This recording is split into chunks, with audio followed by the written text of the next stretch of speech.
കൊല്ലം ജില്ലയിലെ കുളത്തൂപ്പുഴയിൽ കഴിഞ്ഞ ദിവസം 3 ദിവസം മുമ്പ് 23 വയസ്സുകാരി പെണ്ണിനെ പോലീസ് അറസ്റ്റ് ചെയ്തു. അവൾ പ്രസവിച്ച കുഞ്ഞിനെ ആരും അറിയാതെ അലമാരയിൽ അവൾ കൊന്നു ഒഴിച്ചുകൂടി. ഭർത്താവ് ഗൾഫിലാണ്. 23 വയസ്സുകാരി പെണ്ണ് 9 മാസവും 10 ദിവസവും ഗർഭിണിയായി. അവളുടെ വീട്ടിൽ ഒരു മനുഷ്യനെന്നിൽ അവൾ സ്വന്തം ബെഡ്റൂമിൽ പ്രസവിച്ചു. ആ പ്രസവിച്ച കുട്ടിയുടെ പൊക്കിൾ കൊടി അവൾ തന്നെ ഒഴിച്ചു. ഇത് ആഫ്രിക്കയിലെയും ബ്രിട്ടനിലെയും കഥയല്ല. നിങ്ങൾ ചിന്തിക്ക്, ആ പെണ്ണ് സ്വന്തം. ഇതേ മനുഷ്യന്മാരെ നിങ്ങൾക്കൊരു അത്ഭുതം തോന്നണില്ലേ? നിങ്ങൾ എന്ത് ഇരിക്കണം? ആ പെണ്ണ് സ്വന്തമായി ആ പെൺകുട്ടിയുടെ അവൾ പ്രസവിച്ച കുഞ്ഞിന്റെ പൊക്കിൾ കൊടി ഒടിച്ചു മാറ്റി.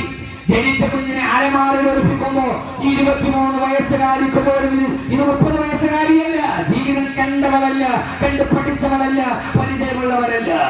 ഈ സ്ത്രീലങ്ങളും അനാചാരങ്ങളും അന്ധവിശ്വാസങ്ങളും ആവാസങ്ങളും അനാവശ്യങ്ങളും ലോകത്ത് പെരുകുമ്പോ എന്റെ പ്രിയപ്പെട്ട സഹോദരങ്ങളെ, ഈ ദുനിയാവാണ് വലുതെന്ന് കരുതി, ഈ ദുനിയാവാണ് വലുതെന്ന് കരുതി തമ്മാടിത്തരങ്ങൾ ചെയ്തെന്ന് മാത്രമല്ല, ആ തമ്മാടിത്തരങ്ങൾ ലോകത്തിന് മുമ്പിൽ വിളിച്ചു പറഞ്ഞിട്ട് നെഞ്ചത്തടിച്ചിട്ട് ഉസ്താദേ ദുനിയാവിനെ പ്രേമിച്ചിട്ട് ആഗ്രഹത്തിൽ ഒറ്റപ്പെട്ടാലും കുഴപ്പമില്ല, ആഗ്രഹത്തെ പ്രേമിക്കാൻ തയ്യാറല്ല, ഈ നിഴലിനെ പ്രേമിച്ചിട്ട് ആഗ്രഹത്തിൽ കഷ്ടപ്പെടാൻ നിങ്ങൾ തയ്യാറാണെന്ന് പറഞ്ഞ് നെഞ്ചു വിരിച്ചു നിൽക്കുന്ന എന്നെ ശ്രമിക്കുന്ന എന്റെ പ്രിയപ്പെട്ട ചെറുപ്പക്കാരാ, പോലെ നെഞ്ചു വിരിച്ചുകൊണ്ട് ഞാൻ ചെയ്യുന്ന തെമ്മാടിത്തരമാണ് വലുതെന്ന് പറഞ്ഞു ആലിമീങ്ങൾ പറഞ്ഞാൽ അവർക്കെതിരെ വിരൽ ചൂണ്ടി ആഘാതത്തോടെ പറഞ്ഞു നിന്ന ആളുകളുടെ മുമ്പിലാണ് അല്ലാഹുവിന്റെ വിശുദ്ധമായ ഖുർആനിന്റെ ഏറ്റവും പേടിപ്പെടുത്തുന്ന ആയത്തിറങ്ങിയത്. വിശുദ്ധമായ ഖുർആനിന്റെ 6666 ആയത്തുകള് ഏറ്റവും പേടിപ്പെടുത്തുന്ന ആയത്ത് ഖുർആനിലെ ഏറ്റവും ആയത്തിറങ്ങിയത്. കളവാലയത്തിന്റെ ഭർത്താവിനെ ചാരിയിരുന്നിട്ട് തങ്ങൾ ചെയ്യുന്ന തെമ്മാടിത്തരത്തെ വിളിച്ചു പറഞ്ഞിട്ട് നേരെ നോക്കിയിട്ട് എടാ മുഹമ്മദേ, ഞങ്ങളെ ഉപദേശിക്കാൻ നീ ആരടാ, ഞങ്ങൾ ഇനിയും ചെയ്യുമടാ എന്ന് പറഞ്ഞിട്ട് വാഹിയാണ്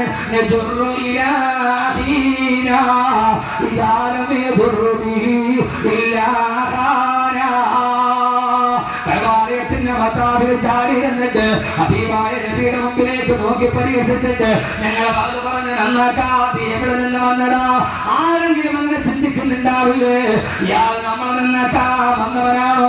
കൽവാലയത്തിന്റെ ഭർത്താവിനെ നെഞ്ചിൽ വിരിച്ച് ചാരിയിരുന്നിട്ട് ഹബീബായ നബിയുടെ നേരെ നോക്കിയിട്ട് ആരെടാ മുഹമ്മദേ, നീ ഞങ്ങളെ നന്നാക്കാൻ പ്രസംഗിക്കുന്നു.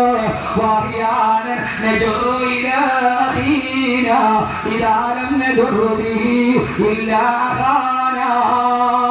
ഒരു ചെറുപ്പക്കാരൻ വിളിച്ചു പറഞ്ഞു, ഇന്ന് രാവിലെ മുതൽ ഞാൻ വ്യഭിചരിക്കാൻ വേണ്ടി നടന്നു, ധാരാളം പെണ്ണുങ്ങളുമായി ഞാൻ കിടപ്പുറ പങ്കിട്ടുണ്ട്.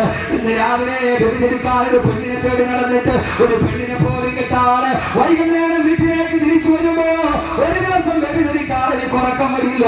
അങ്ങനെ നിരാശയോടെ നടന്നു വരുമ്പോ എന്റെ സഹോദരന്റെ ഭാര്യയെ കണ്ടപ്പോ അവളെ പിടിച്ചുകൊണ്ടുപോയി കിടപ്പുറയിട്ട് ഞാൻ വ്യഭിചരിച്ചെന്ന് ദേവാലയത്തിന്റെ ഭർത്താവിനെ ചാരി നിന്ന് വീരവാദം മുഴക്കിയപ്പോ മറ്റൊരുത്തൻ പറഞ്ഞിരുന്നറിയോ,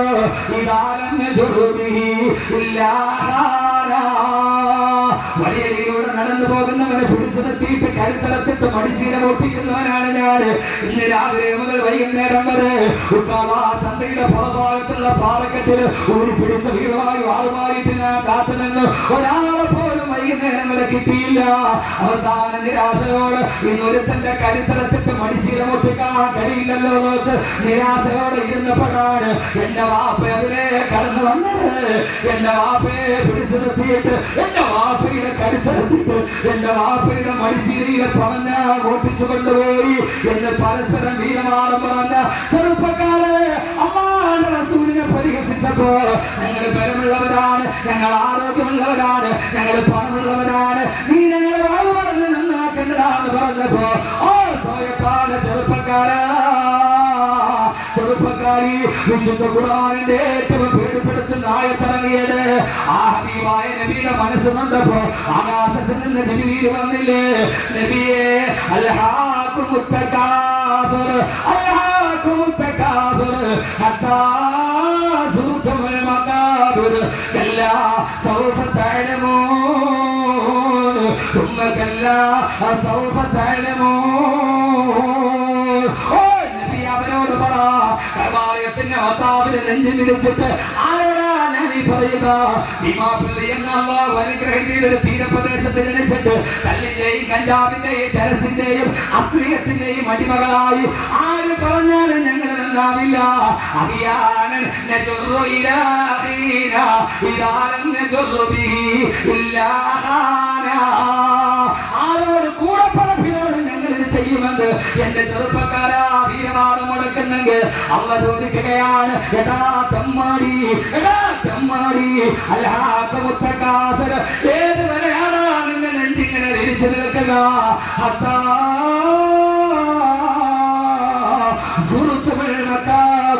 ഈ പള്ളിക്കാട്ടിൽ കൊണ്ടുപോയി നിന്നെ മുഖത്തും മണ്ണ് വാരി ഇടുന്നത് വരെയല്ലേ?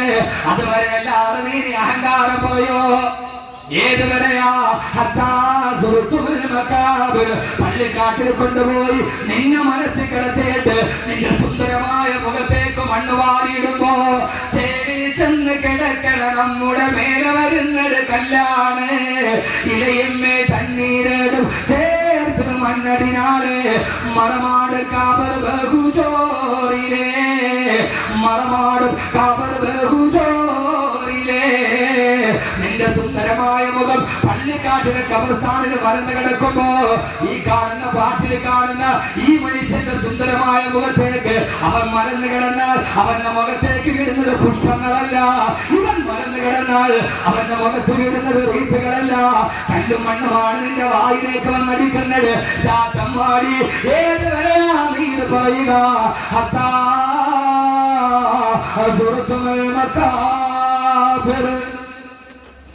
പള്ളിക്കാട്ടിൽ നിന്നെ മലത്തിൽ കിടത്തുന്നത് വരെ അല്ലാഹു പറയുകയാണ്, അല്ല നീ വിചാരിച്ചതുപോലെയുള്ള കാര്യങ്ങളുടെ കിടപ്പ് നാളത്തെ സൂര്യോദയം കാണാമെന്ന് നീ വിചാരിക്കണ്ട. പുറകെ നീ നന്നായിട്ട് കാര്യം മനസ്സിലാക്കും, പുറകെ നന്നായിട്ട് നീ കാര്യം മനസ്സിലാക്കും, പുറകെ നീ പിന്നീട് കാര്യം മനസ്സിലാക്കും.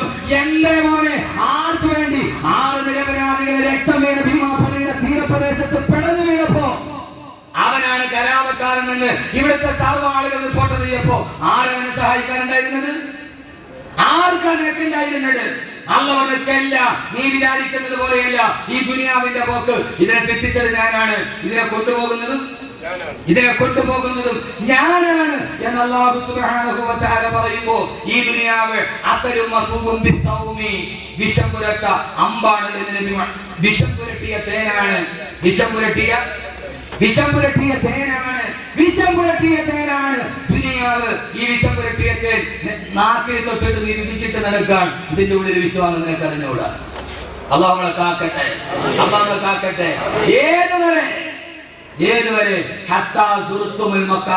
പള്ളിക്കാട്ടി മലത്തിൽ കിടന്ന പിന്നെ ബിൽഗേറ്റ്സും ഞാനും ഒരേപോലെ, ബിൽഗേറ്റ്സ് നിങ്ങളും ഒരേപോലെയാ. കാരണം അവന്റെ മുഖത്തേക്ക് വീഴുന്നത് മണ്ണാണ്. അല്ലാഹു നമ്മളെ കാക്കട്ടെ.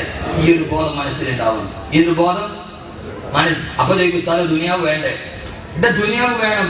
വള്ളം സഞ്ചരിക്കണമെങ്കിൽ വെള്ളം വേണം, വേണ്ടേ? ربنا آتنا في الدنيا حسنة وفي الآخرة حسنة وقنا عذاب النار. വെള്ളം ഇങ്ങോട്ട് നോക്കി വള്ളം സഞ്ചരിക്കണമെങ്കിൽ വെള്ളം വേണം, ആഗ്രഹം വേണമെങ്കിൽ ദുനിയാവ് വേണം. പക്ഷേ വെള്ളം വള്ളത്തിൽ കയറാൻ പാടില്ല. വള്ളം സഞ്ചരിക്കണമെങ്കിൽ വെള്ളം വേണം, പക്ഷെ വെള്ളം വള്ളത്തിൽ കേറിയ അല്ലേ? ഉസ്താദ് ദുനിയാവ് വേണം, വേണ്ടെന്നൊരു പറഞ്ഞ ദുനിയാവ് വേണം. പക്ഷേ വെള്ളത്തിന്റെ മീതെ കിടക്കാവൂ, വള്ളത്തിൽ വെള്ളം കയറാൻ പാടില്ല. ദുനിയാവ് നമ്മുടെ അകത്ത് കയറാൻ പാടില്ല, ദുനിയാവ് നമ്മുടെ വെളിയിലേക്ക്, ദുനിയാവ് നമ്മുടെ ഉള്ളിൽ. എപ്പോ വിടണമെന്ന് വിചാരിച്ച അപ്പൊ വിടും. ഞാൻ ഇവിടെ നിർത്തിയിട്ട് പറയല്ലേ, നാളെ ഈ വാദം നിർത്തിയിട്ട് പ്രസംഗം നിർത്തിയിട്ട് ഒരു തൈക്കാമിന് പോയി സാദാ സീത ഇമാമാകണമെന്ന് തോന്നിയാൽ അതിന് പാകപ്പെട്ട മനസ്സുമായിട്ടാണ് ഞാൻ നിൽക്കുക. നിങ്ങൾ ആരും ഒരാണ്ട് ശങ്കിക്കണ്ട. ചില ആളുകൾ പറയുമ്പോൾ അത് നല്ല സെറ്റപ്പിലല്ലേ ഇപ്പോൾ.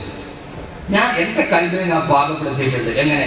ഇന്ന് ഈ വാദം നിന്നു, നാളെ രാവിലെ 2000 രൂപ ശമ്പളത്തിന് ഒരു തൈക്കാവിൽ ഇമാമായിട്ടിരിക്കണം, പാകപ്പെടുത്തിയിട്ടാണ് നിൽക്കുക. അള്ളാഹുനാക്കി തരട്ടെ.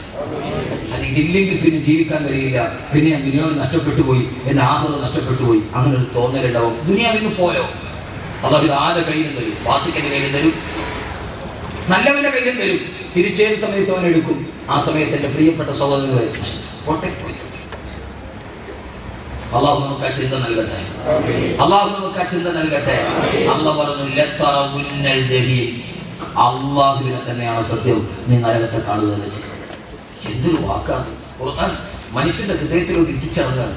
ഈ ഒരൊറ്റ സൂറത്ത് പഠിച്ചാൽ മതി, പിന്നെ ഒരു മനുഷ്യ തമ്മാടിയാവില്ല. അള്ളാഹ് ചോദിക്കാനാണ് തമ്മാടി, നീ എപ്പോഴും വരെയാണ് നെഞ്ചും വിളിച്ചിട്ട് ഞങ്ങളെ നന്നാക്കാൻ വന്നിരിക്കുന്ന? ഞങ്ങളിത് നിർത്താനാ, ഞങ്ങളിത് നിർത്താനാ.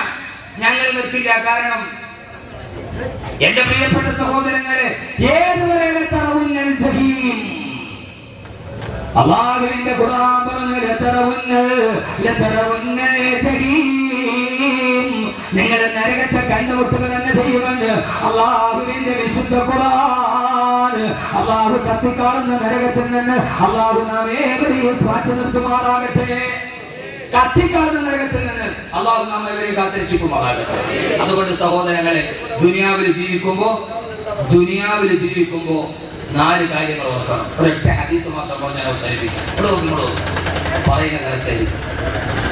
അല്ലാഹു നമ്മെ ആക്കി തരട്ടെ. ഹബീബായ നബി സല്ലല്ലാഹു അലൈഹി വസല്ലമ ഈ നിഴലിനെ കുറിച്ച് പറഞ്ഞ ഒരു ഉപമയുണ്ട്. എന്തോ ക്ലാസ് കഴിച്ചു നോക്കിയായിട്ട് ഇപ്പൊ ഒന്നും കൊടുക്കണം. അവിടെ ജീവിച്ചു അവിടെ മാറ്റി ദുനിയാവ് വേണ്ടാന്നൊരു കപ്പ് ചായ ഞാൻ ഒരു വ്യക്തി പാകപ്പെടുത്തിക്കൊണ്ട് വരും. അപ്പൊ നിങ്ങൾ ചായ ബോക്സായിട്ട് വന്നാൽ കൊടുക്കാം ഇൻഷാ അല്ലാഹ്. അവസാനം നമ്മൾ നന്നായിട്ടൊന്ന് ദുആ ചെയ്ത്, വെള്ളിയാഴ്ച ഒത്തിരി നാളായി നമ്മൾ ഒന്നിച്ചിരുന്ന് ദുആ ചെയ്തിട്ട് ഒന്ന് ദുആ ചെയ്ത് ചായ കുടിച്ചിട്ട് നമ്മൾ പോകും. പക്ഷെ അതിനു മുമ്പ് ഒരു 4 കാര്യം നിങ്ങളോട് ഞാൻ പറയുകയാണ്. പക്ഷെ ചെയ്യൂലേ?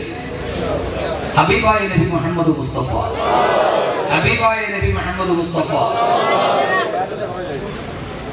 സല്ലല്ലാഹു അലൈഹി വസല്ലമ, എന്റെ പൊന്നു സഹോദരിമാരെ, ഈ പോക്കങ്ങൾ അവസാനിപ്പിക്കണം. ഞാൻ നന്നാവാനാണ്. ഞാൻ മിനി സ്കേർട്ടും ഇട്ട് അരയ്ക്ക് റിപ്പോർട്ടില്ലാത്ത വസ്ത്രം ധരിച്ച് ഞാൻ ഇങ്ങനെ നടക്കും. കക്ഷത്തിൽ ഒരു ബാഗ് തൂക്കി. മയ്യത്ത് കാണാൻ പോണ പെണ്ണിന്റെ കക്ഷത്തിൽ ഒരു ബാഗ് ഉണ്ടാവും. എന്തിനാണ് അള്ളാഹു? മരിപ്പ് വെട്ടി മയ്യത്ത് കാണാൻ പോവാ പെണ്ണ്, ആ പെണ്ണിന്റെ കക്ഷത്തിൽ ഒരു ബാഗ് തൂക്കിയിട്ടുണ്ടാവും. ആ ബാഗിന്റെ അകത്തോട്ട് ഒന്നും ഉണ്ടാവൂല. താനും ഇതെന്തിനാ തൂക്കിയിരിക്കണമെന്ന് അള്ളാഹു വരെ. മയ്യത്ത് കാണാൻ പോവാ, അപ്പഴും കക്ഷത്തുന്ന ഒരു ബാഗ്. ഇതെന്തിനാ? ഒരു ഭ്രമമാണിത്. ഞാൻ പറഞ്ഞിട്ടില്ലേ, ഇതൊരു കക്ഷത്ത് ബാഗില്ലെങ്കിൽ ഞാൻ ആരാവില്ല. 4 പേര് നോക്കി കൊള്ളാവുന്നുള്ള കക്ഷത്തിലൊരു വാനിറ്റി ബാഗില്ലെങ്കിൽ മയ്യത്ത് വീട്ടിൽ വന്നിരിക്കുന്ന ആളുകൾ എന്ത് വിചാരിക്കും? ഒരു ബാഗ് ഒരു കക്ഷത്തിൽ. അപ്പൊ മയ്യത്ത് കാണാൻ പോണ പെണ്ണിന്റെ കക്ഷത്തിൽ ഒരു ബാഗുണ്ട്. ഇത് പടിഞ്ഞാറിന്റെ സംഭാവനയാണ്. കാരണം പടിഞ്ഞാറിന്റെ പെണ്ണിന്റെ കയ്യിൽ എപ്പോഴും ഒരു ചെറിയ ബാഗ് ഉണ്ടാവും. അതിനകത്ത് എന്താന്നുള്ള കാര്യം എന്നേക്കാൾ കൂടുതൽ നിങ്ങൾക്ക് അറിയാൻ പറ്റും. ഞാൻ പറയുന്നില്ല. അതവൾക്ക് വഴിയരികിൽ മുഴുവനും ആവശ്യം വരുന്ന സാധനമായിരിക്കും. അതുകൊണ്ട് അതിനാണ് പടിഞ്ഞാറ്റിലെ പെണ്ണ് കയ്യിലൊരു ചെറിയ ബാഗ് എപ്പോഴും ഉണ്ടാവും. അവൾക്ക് ആവശ്യമുള്ള സാധനങ്ങൾ അതിനകത്ത് ഉണ്ടാവും. അത് കണ്ടിട്ട് ഈ പാവം പച്ചപ്പൊട്ടി പൊട്ടി എന്ന് പറഞ്ഞാൽ പിന്നെ പച്ചപ്പൊട്ടി പൊട്ടി എന്ന് പറഞ്ഞാൽ പിന്നെ ഇതെന്ത് പൊട്ടിയാ? പച്ചപ്പൊട്ടി. അല്ലാതെ പിന്നെ എന്തിനാ വിളിക്കുക? എട്ടിപ്പെണ്ണ് വൈകുന്നേരം 7 മണിക്ക് ചായ നിൽക്കുമ്പോ ടിവിയിൽ സീരിയലി വരും. ആ സീരിയലി വരുന്ന പെണ്ണ് കണ്ണിൽ ഗ്ലിസറിൻ വെച്ചിട്ടാണ് അവള് കരയണം, അല്ലേ? സാരി കൊടുത്ത് ഇപ്പോഴത്തെ ഒരു സീരിയൽ അഭിനയിക്കുന്ന പെണ്ണിന് 500 സാരി ഉണ്ടെന്നാണ്. എന്റെ മോൻ 1 വയസ്സുള്ളപ്പോൾ തുടങ്ങിയ സീരിയൽ, അവന് 8 വയസ്സായി. ആദ്യത്തെ സംവിധായകൻ മരിച്ചപ്പോയാലും മോനാ സംവിധായകൻ. സീരിയലൊക്കെ കൊണ്ടാലും അതിൽ അഭിനയിക്കുന്ന ഒരു പെണ്ണിന് മിനിയാന്ന് സപ്ലിമെന്റിൽ കണ്ടത് അവക്ക് 500 സാരി ഉണ്ടെന്നാണ്. 500 സാരി ഒരു സാരി എടുത്ത് മുഖത്ത് പൗഡർ തേച്ച് കണ്ണില് ഗ്ലിസറിൻ തേച്ചിട്ടാണ് സീരിയലിലെ പെണ്ണിരുന്ന് കരയുന്നത്. നീ ഭീമാപ്പള്ളിയിൽ 24 മുമ്പിൽ ഇരുന്നിട്ട് അവള് ഗ്ലിസറിൻ തേച്ച് കരയുമ്പോ നീ കൂടെ പച്ച പൊട്ടി.